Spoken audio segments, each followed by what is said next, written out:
오늘 말씀의 제목은 좀 생소한 제목일 것 같아요. 우리가 그런 얘기를 많이 했었습니다.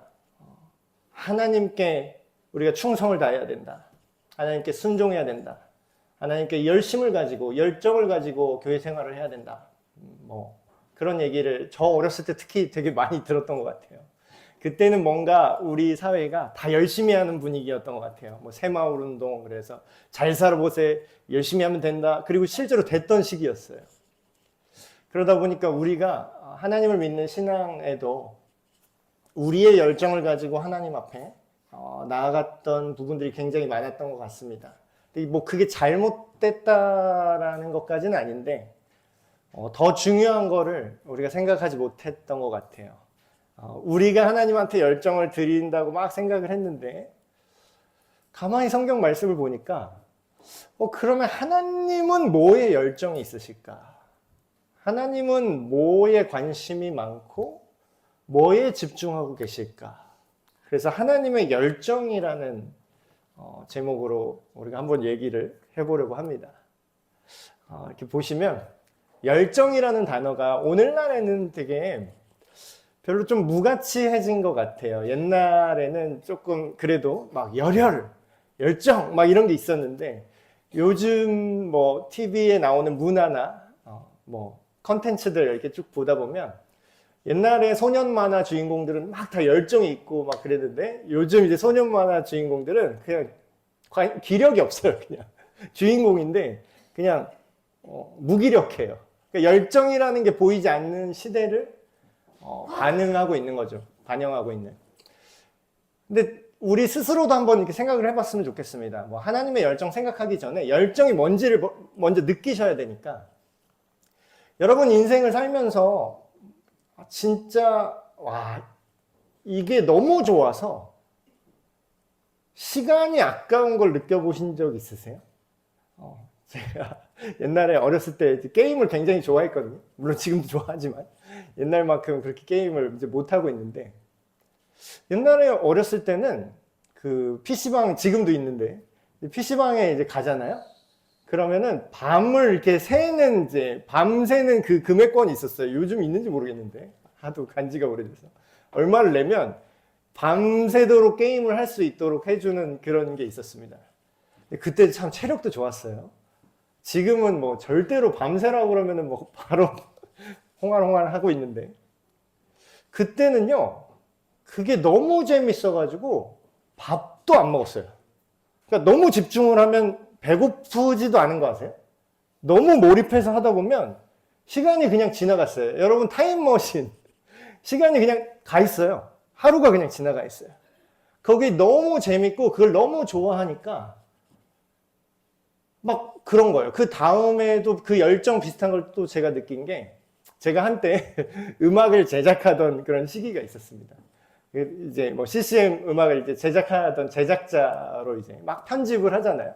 막 음악도 녹음도 하고 편집도 하고 이렇게 막 하는데 그게 밤이 됐어요. 하다 보니까 밤이 됐어요. 시간이 벌써 이렇게 됐나? 그래서 한 새벽 1시 이렇게 됐는데 자야 되잖아요.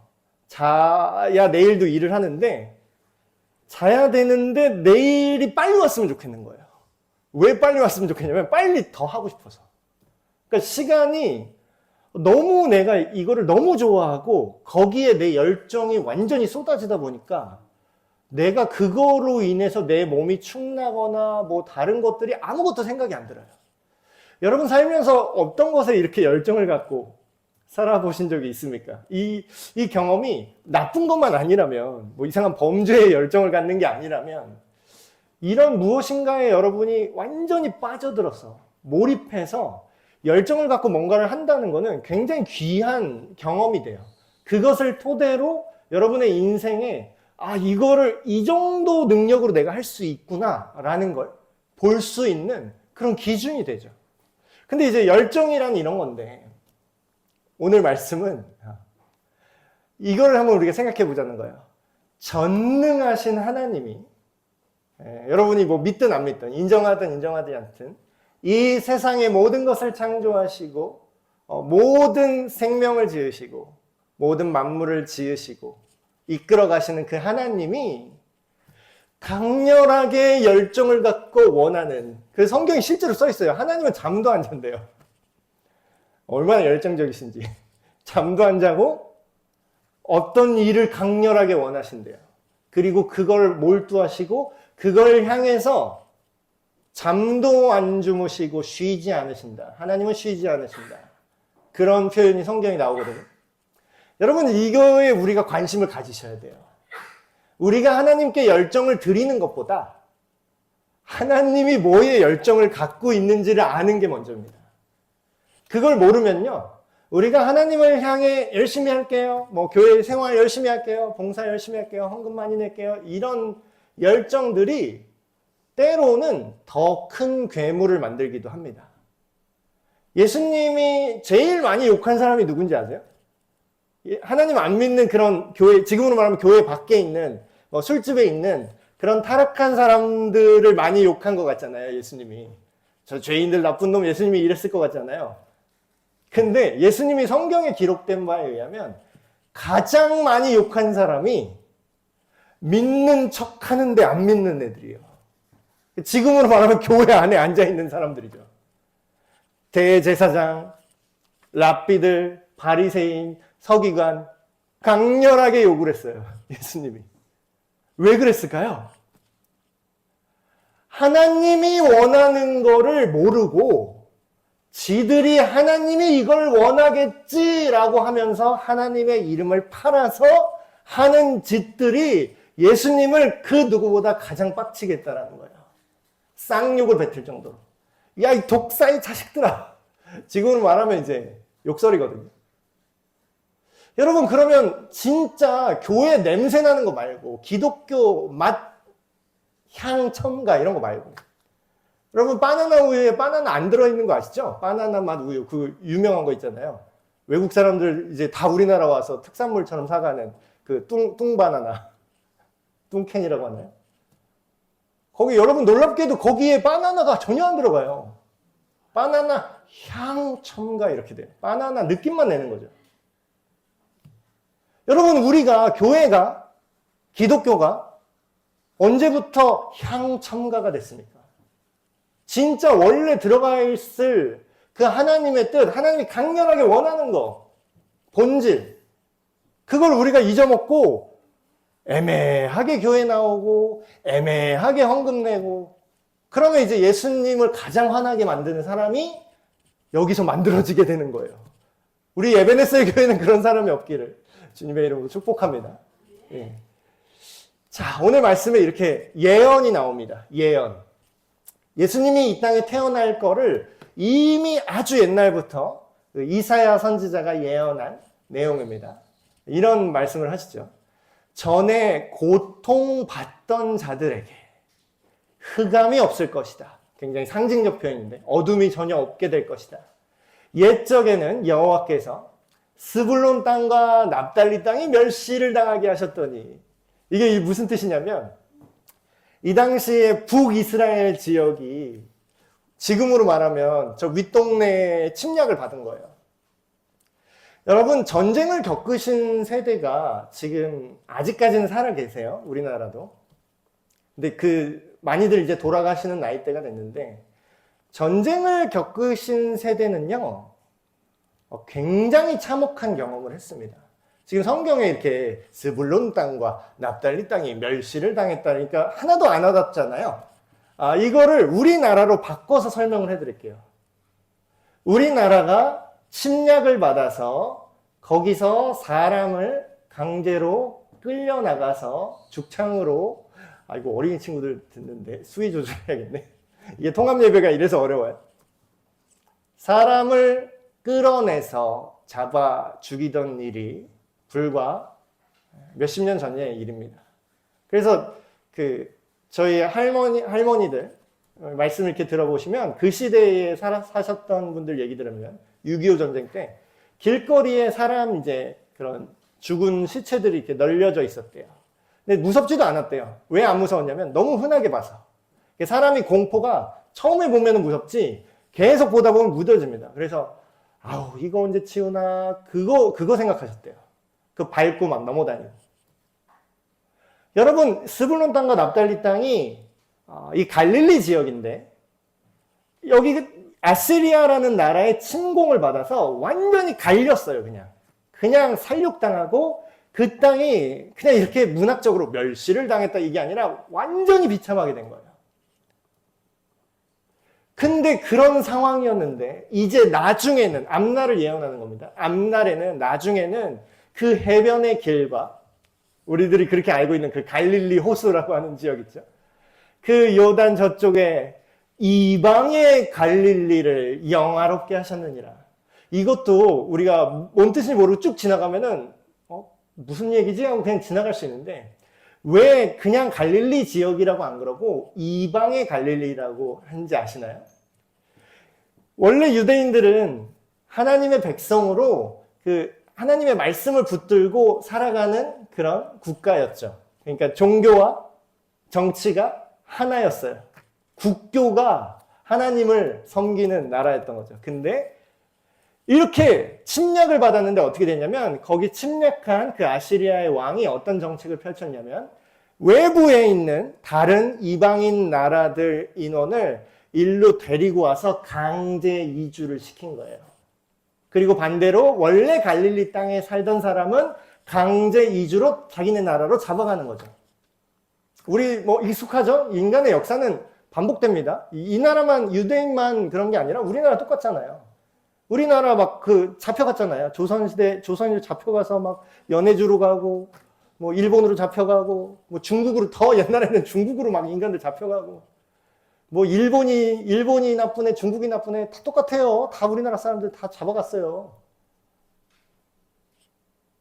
여러분, 그래서 어떤 일이 벌어진 거냐면 이걸 인종을 섞어버려요. 그러니까 인종을 섞어다는 게 오늘날 같이 그냥 쿨하게 야 다문화 좋은 거야 이게 아니라 그 사람의 정신, 다시 말하면 예수님, 우리식으로 말하면 예수님 믿는 거죠. 이 당시로 말하면 여호와 하나님만을 말씀대로 믿는 사람들의 정신을 타종교랑 막 혼합시켜버린 거예요. 그 결과 그 갈릴리 땅을 뭐라고 불러요? 여기는 더럽혀진 땅이다라는 의미로 이방의 갈릴리라는 표현을 씁니다. 이 맥락을 모르면 우리는 뭐 그냥 외국인가? 이렇게 생각하겠죠. 더럽혀진 땅을 어떻게 한다고요? 완전히 전쟁 나서 살육당한 그 땅을 어떻게 할 거라고요? 영광스럽게 하실 거다도 아니고 이미 한 거나 마찬가지다 이렇게 선포를 해버려요. 나중에는 그렇게 영화롭게 하셨다. 아직 그 일이 이루어지지 않았는데도 미리 본 것처럼 얘기를 해요. 그래서 뭐라 그래요? 선지자라고 얘기합니다. 선지자가 뭐냐면 먼저 선이에요. 먼저 앞서 봤다라는 거죠.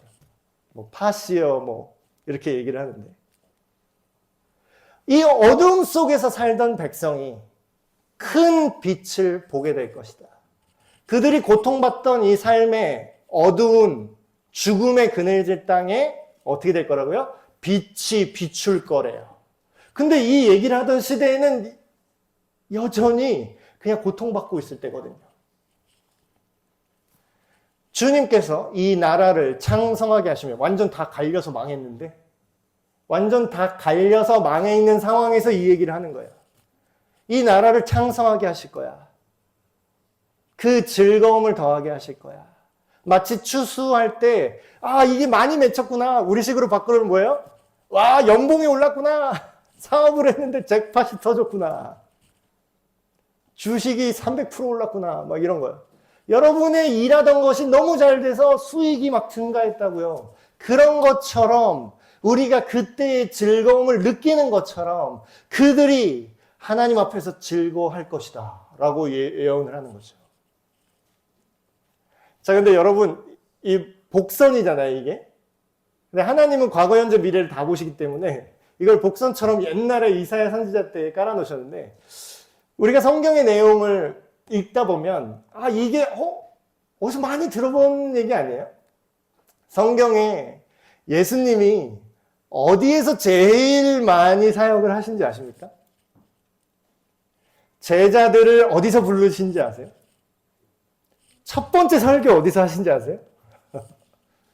첫 번째 제자들 부르신 지역이 어딘지 아세요? 네, 여기입니다. 갈릴리 마을이죠. 갈릴리 바닷가에서 옛날에 그런 찬양도 있었잖아요. 주님은 시몬에게 물으셨네. 이상하지 않으세요? 이상하죠? 여기 완전 다 갈려나간 데인데. 이거를 쉽게 우리식으로 비유하면 우리가 사는 지역 중에서 제일 보잘것없는 지역이 어디입니까? 실제로 특정하진 않을게요. 그 지역 땅값 떨어지면 안 되니까. 아무 보잘것도 없고 완전히 정치적으로, 경제적으로, 그리고 심지어 영적으로 완전히 다 갈려나간, 여기보다 대한민국에 어두운 땅이 있을까 싶은 그 곳이라고 생각하시면 돼요. 근데 거기서 예수님이 제자들을 부르시고 갈릴리 출신, 예수님의 12제자들 중에서 갈릴리 지역 출신이 7명이나 됩니다. 과반수가 넘어요. 이거 갈릴리 이거 지역 배분 이거 실패했는데. 처음으로 설교하신 곳도 갈릴리고, 처음으로 기적 베푸신 곳도 갈릴리 지역의 가나의 혼인잔치입니다. 여러분, 이 말씀이 이루어졌다라는 걸 우린 역사 속에서 확인할 수 있어요. 그 이방의 갈릴리 지역이 빛을 보았다. 자, 하나님의 열정은 이것을 통해서 우리가 뭘 볼 수 있냐면, 하나님은 우리의 자유와 우리의 회복에 뭐라고요? 열정이 넘치신 분이에요. 오해하지 말고 잘 들어주세요. 하나님이 우리를 부자 만드는 데 열정이 있으신 게 아니라 우리가 부자가 되던 가난하던 목적이 뭐라고요? 이 타락한 세상, 이 죄악에 물든 세상, 폭력과 권력으로 사람들을 지배하고 살육하는 이 세상으로부터 우리를 어떻게 하는 게 하나님의 열정이 있다고요? 자유롭게 하는 거. 회복시키는 거. 자, 근데 갑자기 이제 전쟁 얘기를 합니다. 이 이사야 선지자가. 여기까지 얘기해놓고 전쟁 얘기를 해요.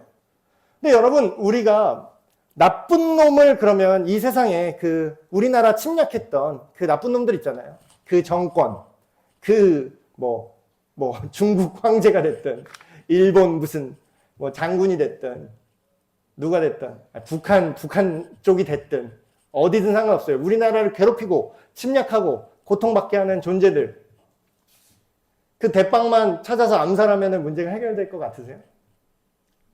그 권력을 물리적으로 제거하면은 온 세상이 평화를 얻을 것 같으세요? 근데 실제로 하잖아요. 전 세계에서 무슨 참수작전 그래가지고 그 테러리스트 집단들 그 대표 테러리스트 그 우두머리만 딱 죽이잖아요. 그렇게 죽였더니 이 세상에 테러가 없었습니까? 더 많은 애들이. 굉장히 징그러운 것 같아요. 이 죄악이라는 건 굉장히 더럽고 징그러운 속성을 갖습니다.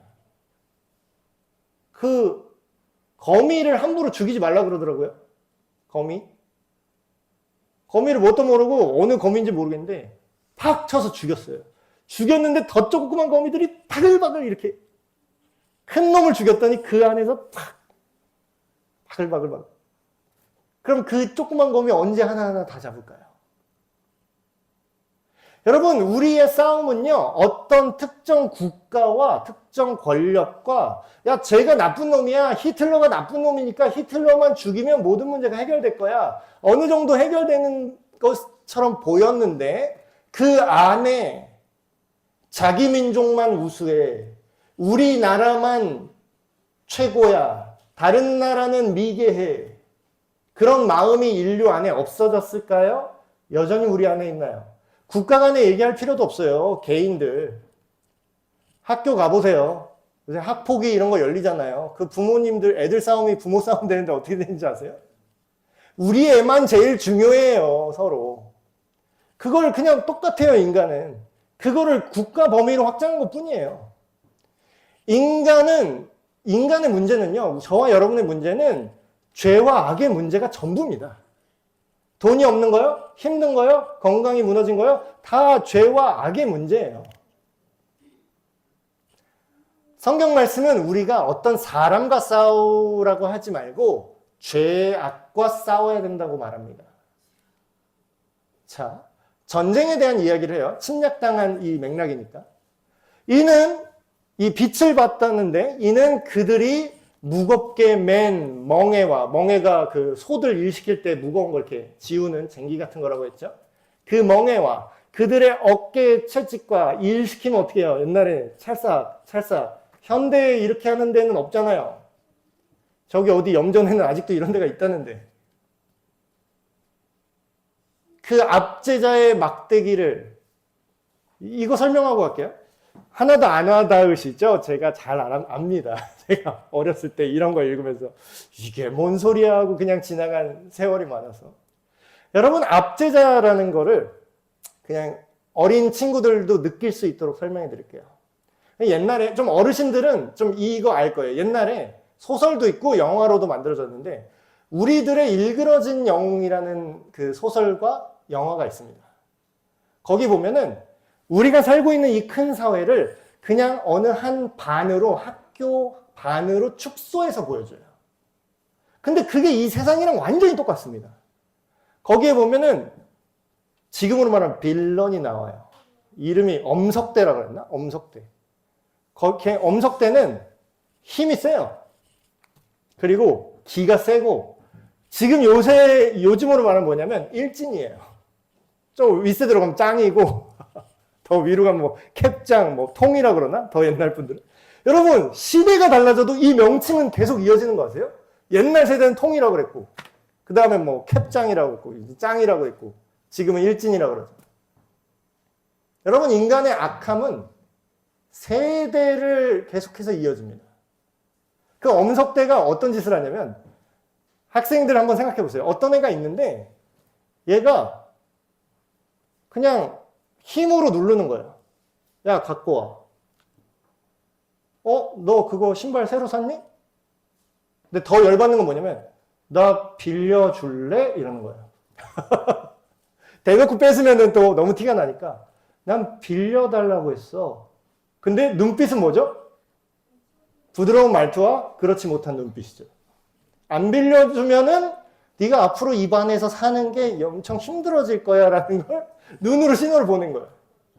그래서 막 그래 빌려줄게 이러면서 가스라이팅을 막 당하는 거죠. 그 반 애들이. 여러분, 압제자라는 건요, 티나게 폭력을 저지르기도 하지만 티나지 않게 여러분을 조종하는 자들입니다. 근데 얘가 학교 선생님한테는 또 되게 잘해. 그래서 막 반장돼. 야, 반장, 네가 애들 잘 단속해. 내 시험 볼 때 제일 공부 잘하는 애, 야, 시험지 가져와. 보여줘. 숙제 내 거, 야, 네가 해놔. 요즘 이렇게 되면 어떻게 하죠? 요즘 이렇게 하면은 이제 학폭이 열리고 막 고소 들어가고 막 난리 나잖아요. 그 시절에는 그런 게 없었어요. 그냥 이제 낭만의 시대야, 그냥. 좋게 말해서 낭만의 시대고, 굉장히 폭력의 시대죠. 여러분, 그거를 개인적으로 당한다면 얼마나 괴롭겠습니까? 경찰이 모든 걸 다 도와줬으면 좋겠습니다. 경찰력이 미치지 않는 곳이 정말 없다고 생각하세요? 법정 싸움? 변호사? 고소해요? 돈 더 많은 애가 더 큰 변호사 고용할 텐데. 여러분, 압제자의 막대기는요, 현대에도 지금 우리가 살고 있는 이 시대에도 무조건 있어요. 여러분이 느끼는 형태로, 느끼지 못하는 형태로 우리를 올가매고 고통스럽게 합니다. 딱히 이유가 없어요, 또. 그냥 자기가 그러고 싶으니까. 자기는 그걸 죄라고 생각을 못해요. 우리들의 일그러진 영혼 그걸 보면서 참 이 학폭이라는 거에 굉장히 고전적인 모델이구나, 이걸 보실 수가 있을 겁니다. 근데 그런 압제자의 막대기를 어떻게 하실 거라고요? 하나님께서 앞으로 엄석대가 빠따 들고 쫓아오는데 그 빠따를 하나님께서 빠지직. 우리가 원하는 영웅의 모습 있죠. 일진이 애들 괴롭히는데 전학생이 딱 왔는데 일진이 애들 돈 뺏고 있는데 손모가지를 딱 잡고 우지직 하지 마라. 진짜 강한 애들은 센 말도 안 해. 약해 보이는 애들이 막 욕하고 막 이게 폼 잡고 막 이러는데 그냥 웃어. 하지 마. 그렇게 만드는데 미디안의 날과 같이 하실 거래요. 그 미디안의 날이 뭐냐면 기드온이 하나님의 선택을 받아서 300명으로 13만 5천 명의 적군을 그냥 몰살시킨 사건입니다. 그렇게 할 거래요. 도저히 인간의 힘으로 역전할 수 없는 이 죄의 지배들. 아, 저놈만 없으면 해결 것 같은데 얘네를 없앴더니 그 다음 애가 2명이 나와. 3명이 나와. 또 다른 악마들이 디아블로라는 게임이 있어요. 아는 분 있을지 모르죠. 거기서 딱 주인공이 딱 영웅의 악마를 딱 잡거든요. 너무 흔한 스토리라서 이게 스포도 아닙니다. 딱 잡았는데 엔딩이 어떻게 되는지 아세요? 아, 이제 드디어 이 악마를 잡았다. 우리는 이제 평화다 했는데 그 악마에서 나온 그 보석을 자기 이마에 팍 꽂아요. 그 영웅이. 근데 그 영웅이 어떻게 돼요? 다시 새로운 악마가 됩니다. 자리만 바뀐 거예요. 인간은 죄와 욕심을 스스로 절대로 못 이깁니다. 절대로 그 유혹을 버틸 수가 없어요. 그 사람들이 특별히 나쁜 사람이라고 생각하죠. 아, 저 히틀러는 악마야. 저 나쁜 정치인들 나빠. 근데요, 여러분한테 그 정치인에게 왔던 기회와 돈과 옆에서 부추기는 사람들과 권력, 돈 찔러주는 사람이 있었다면 여러분이 안 그렇게 될 수 있었을까요? 저도 마찬가지예요. 아, 신목사 앞에서 저렇게 얘기하지만 잃을 게 없어서 그렇지 돈 한 5억이 왔다 갔다 하면은 앞에서 저렇게 얘기를 할 수 있을까? 인정입니다. 어지러이 싸우는 군인들의 신과 피 묻은 겉옷이 어떻게 될 거라고요?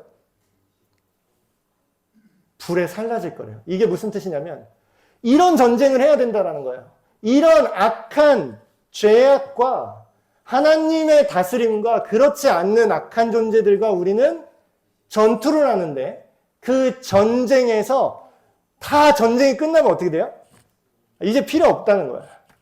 여러분 성경에 그런 게 나왔어요. 그런 무기들이 이제 칼로 그 칼을 녹여서 그냥 농사 도구를 바꿀 거래요. 지금으로 말하는 거예요. 국방 예산 다 깎아서 없애고 우리나라 전투기나 이런 거 다 필요 없어질 거래요. 그래서 그걸로 다른 먹고 사는 문제로 돌릴 수 있을 거예요. 성경에 그 말씀이 나옵니다. 실제로 지금 이렇게 하자는 게 아니에요. 큰일 납니다, 지금은. 지금 그렇게 하면 안 돼요.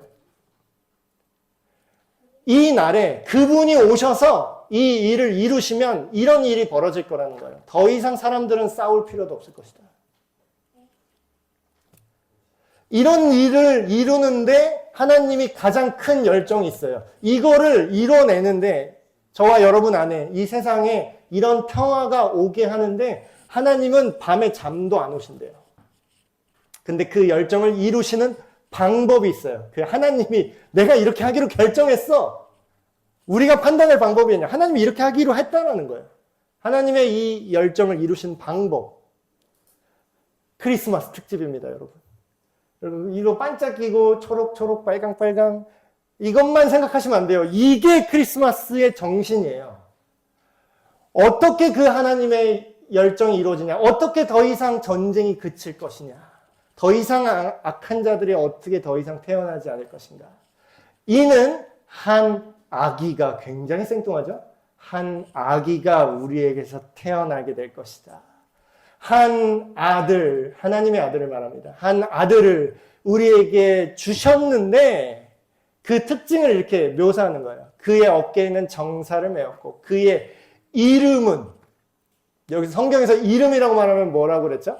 그 사람의 정체성을 말합니다. 그 존재의 정체성. 그의 이름은 뭐냐면 기묘한 사람이래요. 되게 저도 어릴 때 이 말을 너무 한자 번역본에서 이해를 못했거든요. 그냥 쉽게 말하면 이겁니다. 그는 놀라운 존재래요. 역대 이런 사람을 본 적이 없을 정도로 놀라운 존재고 그는 가장 뛰어난 책략가라는 거예요. 제갈공명 저리 가라 할 정도의 책략가. 그는 전능하신 하나님 자체래요. 그 태어난 아기인데 그가 전능하신 하나님이래요. 그리고 영원히 존재하시는 아버지래요. 또 그분은 이렇게 불릴 거예요. 평화의 왕이라. 왜냐하면 이분이 평화를 만들어내는 분이거든요. 평화를 가져오는 분. 아까 찬양 가사 특성 때 했어요. 이 땅에 진정한 평화가 어디 있냐고. 근데 그 평화는 힘과 무력을 통해서 절대 안 와요. 무력으로 제압하면 걔가 또 다른 악마가 됩니다. 엄석대를 죽이면 또 다른 엄석대 2인자가 2진이 1진이 될 뿐이에요. 근데 예수님은 내면부터 그 사람의 죄악을 깨끗이 씻기시고 그 안에 선한 하나님의 나라를 내부에서 세워나가신다는 거죠. 평강의 왕이라고 부를 것이다. 그의 그런 권력과 그의 다스림과 그의 평화가 영원하대요. 다윗의 왕자가 그 나라를 군림하고 그 나라, 여기서 말하는 그 나라는 하나님의 나라죠. 이 세상에서 한 번도 보지 못한 하나님의 나라를 굳게 세우고 어떻게 될 거래요? 영원히 정의와 공의. 여러분, 우리 사회에서 지금 열받는 게 뭐예요? 공정하지 않아요. 공정하지 않다니까. 정치인들 하는 말 보세요. 그런 특수 목적고 필요 없어. 근데 자기 자식은 다 보냈어. 굉장히 열받죠. 야, 거기 땅 사지 마. 야, 우리가 다 강남 살 필요 없어. 너무 비싼 아파트 들어가려고 하지 마. 자기는 두 채 있어. 공정과 정의가 어디 있습니까? 지금 이 땅에. 여러분, 이 땅에 사는 동안 정의롭다고 얘기하는 사람을 제일 믿지 마세요. 제일 거짓말쟁이입니다. 근데 어때요? 예수님은 이걸 이루실 거예요. 그것을 보존하실 거예요. 만군의 여호와의 뭐가요? 열정이 지금 이 일을 이룰 거야. 이미 결정됐습니다. 이미 결정됐어요. 하나님 나라에서는 이미 이게 통과가 됐어요. 하나님은 과거와 현재와 미래 밖에 계신 분이라서 이미 결정난 사항은 절대로 뒤집히지 않아요. 여러분, 이기는 편에 설 겁니까? 지는 편에 설 겁니까? 이 말씀을 우리가 이렇게 생각을 해보시면 됩니다. 여러분, 나한테 자격이 없어요. 저와 여러분 자격이 없습니다. 아까 얘기했잖아요. 나 피해자예요. 나 당했어요. 우리 다 그러죠? 나 이 사회의 피해자예요. 이런 것들 있잖아요. 제가 아까 말했잖아요. 나한테 피해를 줬던 그 정치인의 자리에 나를 올려놓으면 내가 안 그럴 수 있을까? 장담할 수 있어요? 장담 못합니다. 그게 누가 그런 얘기를 하잖아요. 배신은 사람이 하는 게 아니라 상황이 하는 거다. 굉장히 무서운 말이죠. 우리가 배신할 때 사람의 어떤 도덕성이 있고 없고를 따지잖아요. 근데 실제로는 상황이 그렇게 몰고 가면요, 그 사람이 도덕이 있든 없든 상관없어요. 그래서 그런 어떤 유명한 사람이 이런 얘기를 하더라고요. 배신 당하고 싶지 않으면 그 사람의 도덕성에 절대 기대서는 안 된다. 그 사람이 나를 배신하면 자기한테 손해가 될 상황을 만들어라. 그 사람이 나한테 잘해줘야 자기도 이익을 보는 상황으로 만들지 않으면 너는 언제나 배신당할 것이다. 이 타락한 세상에서는 굉장히 맞는 말이죠. 근데 어떻게 된다고요? 이런 자격 없는 우리 모두에게 이 예수님은 은혜와 사랑을 주십니다. 말도 안 되는 기회를 준 거예요. 야, 이제 다시 새롭게 할 수 있어. 예수님은요, 심지어는 우리의 과거도 구원할 수 있는 거 아세요? 과거. 여러분 막 우리 후회하잖아요. 막 과거에 이미 난 늦었어. 근데 하나님은 시간 밖에 있어요. 그래서 우리의 미래만 구원하는 게 아니라 과거에 틀어졌던 고통까지도 다 치유하실 수 있는 분이에요. 심지어는 죽어도 부활시킨다고 하잖아요. 자, 여기서 정리를 한번 해보겠습니다. 우리가 잘 믿어서 우리가 구원받았을까요? 우리가 하나님을 잘 믿고 하나님께 순종을 잘하고 교회 열심히 다니고 심지어는 막 내가 성경을 많이 읽어서 내가 하나님에 대한 지식이 많아서 하나님이 그래 네가 열심히 하는구나. 내가 너를 구원시켜주마. 이거는 무속신앙입니다. 이거는 성경은 절대 이렇게 얘기하지 않아요. 우리가 잘 믿어서 구원받는 게 아니라 하나님의 열심이 우리를 구원해요. 이 세상을 하나님의 열정이 구원한다고요. 아까 마지막 절에 뭐라고 나오죠? 영원히 정의와 공의로 그의 것을, 이 하나님의 나라를 보존하실 것이다. 만군의 여호와의 열심이 이것을 이룰 것이다. 그럼 지금 근거가 어디 있어요? 우리의 능력과 우리의 우리가 열심히 전도 잘하고 우리가 이게 중요해요. 중요하지 않다는 게 아니에요. 근데 우리가 우리를 믿으면 안 된다고요. 저는 저를 믿을 수가 없어요. 중요한 수술에 들어가는 의사가, 초보 의사가 있는데, 뒤에 경험 많은 그런 수석 의사가 이제 집도를 시키는 거예요. 자, 남 믿고 들어가. 못해요. 이러는데, 야, 너 언제까지 못할 거야? 해. 자, 그럼 여기 메스 들어. 여기 째. 여기 열어. 못해요. 네가 못한다가 아니라 내가 시키는 대로 하면 무조건 돼. 근데 우리가 날 믿고 하면 어떻게 하죠? 저는 저를 믿습니다. 여기도 째도 될 것 같아요. 아니야, 거기 아니야. 할 수 있을 것 같은데요? 아니라고. 이 세상의 구원, 우리의 구원 누구 손에 달려있다고요? 하나님의 열정에 달려있습니다. 우리가 이거를 이해하지 못하고 엉뚱한 짓을 하면 다른 거에 초점을 맞춰요. 그러나 하나님의 열정을 어떻게 이룬다고요? 한 아기가 우리에게 오셨다라는 거예요. 여러분, 하나님께서 우리의 인간의 시간과 공간 속으로 직접 들어오신 거예요. 예수님이 이 땅에 태어나셨다는 거예요. 여러분, 우리가 보지도 못한 거, 우리가 듣지도 못한 거를 할 수 있어요? 여러분? 오늘날 우리 음악 수준이 굉장히 많이 올라갔어요. 옛날에 비해서. 요즘 젊은이들 음악하는 거 보면 깜짝깜짝 놀래요. 와, 되게 잘한다. 왜 그렇게 된지 아세요? 좋은 음악을 많이 듣고 자랐거든요, 이 친구들은. 우리 시대 때 음악 한번 들으려면 굉장히 힘들었습니다. LP판, 저 윗세대는 LP판 구해야 되고, 테이프 이거 많이 들으면 다 늘어져서 그런 거 찾아서 아날로그로 그 물건이 있어야 음악을 들을 수 있던 시대예요. 근데 지금 어떻죠? 인터넷 켜면 언제든지 원하는 음악 다 들을 수 있어요. 보고, 듣고, 느끼는 게 풍요로워지니까 어떻게 돼요? 성장합니다. 여러분, 우리도 하나님을 보셔야 돼요. 생눈으로 이제 못 보죠. 예수님이 이제 지금은 부활하고 승천하셨으니까. 근데 오늘날 우리가 하나님의 열정을 보고 듣고 느낀다는 건 뭡니까? 성경에 기록되어 있는 예수님을 우리가 보고 듣고 느껴야 된다는 거예요. 그 안에서 도대체 예수님이 누구길래 하나님이 예수님한테 올인했지? 하나님이 모든 걸 걸었어요. 예수님이 이 땅에 오신 거에 모든 걸 걸었다고요.